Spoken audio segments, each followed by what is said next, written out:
আপনারা জানেন বাংলাদেশ সরকার আওয়ামী লীগ, ছাত্রলীগ এবং এর অঙ্গ সংগঠনের সকল কার্যক্রম নিষিদ্ধ ঘোষণা করেছে। আমরা আজকে রাত অনুমান 1টার দিকে সংবাদ পাই যে আমাদের সদর থানাধীন আমাদের চল্লিশা এবং দুধকরা বাইপাস এলাকায় নিষিদ্ধ ঘোষিত সংগঠন ছাত্রলীগ, আওয়ামী লীগ এবং এর অঙ্গ সংগঠনের লোকজন একটি মিছিল বের করেছে, মশাল মিছিল। এই সংবাদ পাওয়ার সাথে সাথেই আমাদের রাত্রিকালীন টহল পুলিশ সেখানে অভিযান পরিচালনা করে এবং সেই মিছিল থেকে 7 জন ছাত্রলীগের নেতাকর্মীকে গ্রেপ্তার করতে সক্ষম হয়। বাকিরা পুলিশের উপস্থিতি টের পেয়ে পালিয়ে যায়।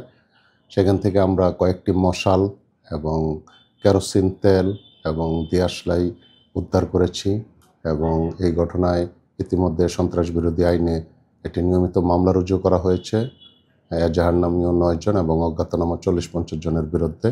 অন্যান্য আসামিদেরকেও গ্রেপ্তারের জন্য অভিযান চলছে এবং এই আসামিদেরকে আমরা আজকে বিজ্ঞ আদালতে প্রেরণ করেছি। নাশকতামূলক কর্মকাণ্ড হয়তো গঠনই তাদের টার্গেট ছিল এরকম বলে আমরা ধারণা করি এবং তারা যেহেতু রাত্রিকালীন সেখানে তাদের কার্যক্রম নিষিদ্ধ, তারা বাইপাস এলাকা আপনারা জানেন নিরিবিলি জায়গা এবং শহর থেকে কিছুটা দূরে, সেখানে গিয়ে তারা এই রাত্রিকালীন মশাল মিছিল বের করেছে এবং এই গোপন সংবাদের ভিত্তিতে আমরা অভিযান করি।